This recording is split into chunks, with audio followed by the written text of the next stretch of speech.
خودتون رو معرفی کنید و بفرمایید که قصدتون از کاندیدا شدن برای انتخابات چیه؟ با یاد امام راحل که امام همه امام هاست بنده امامی هستم. خب خب چی؟ خب قصدتون چیه؟ قصد؟ بله، هدفتون از این که نامزد انتخابات شدین چیه؟ هدف؟ بله هدفتون، یعنی با چه برنامه‌ای وارد عرصه انتخابات شدین؟ برنامه؟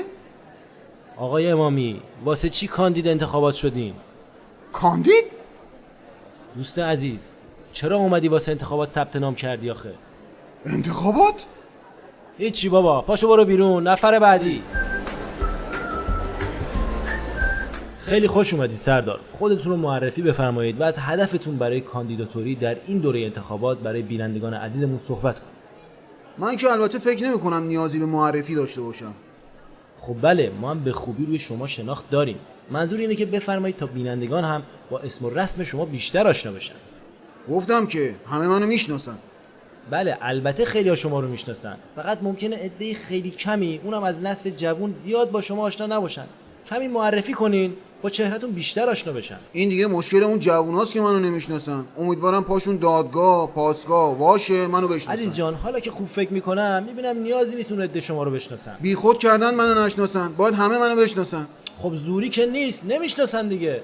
مگه دست خودشونه؟ باید بشناسن. آقا الو، نمیشناسن. بیان پاسگاه بشناسن. نه ولش کن، نشناسن. نه بذار بیان بشناسن. نشناسن. بشناسن. نشناسن. بشناسن. حاج آقا خوش اومدید. خودتون رو معرفی کنید و بفرمایید که هدفتون از نامزدی در انتخابات چیه؟ بله کامل معرفی کنم. بله کاملا معرفی بفرمایید. بله بسم الله بنده جناب آقای حاج دکتر مهندس حجت الاسلام و المسلمین آیت الله محمد فاضل هرمزگانی منترانی هستم. کامل بود؟ بله خیلی هم کامل بود. فقط اینا اسم یه نفر بود یا شغل همه اقوام و خانواده‌ام بود؟ خیلی این اسم خودم بود. یه بار دیگه هم میتونی از حفظ بگین؟ بله بنده جناب آقای حاج دکتر مهندس حجت الاسلام و المسلمین آیت الله محمد فاضل هرمزگانی منترانی هستم. بعد اینا روی هم رفته خلاصش چی میشه؟ ممل. جان؟ ممل.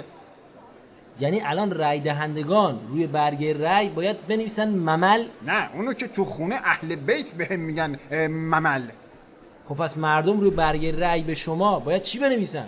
باید بنویسن رأی من جناب آقای حاج دکتر مهندس حجت الاسلام و المسلمین آیت الله محمد فاضل هرمزگانی منترانی.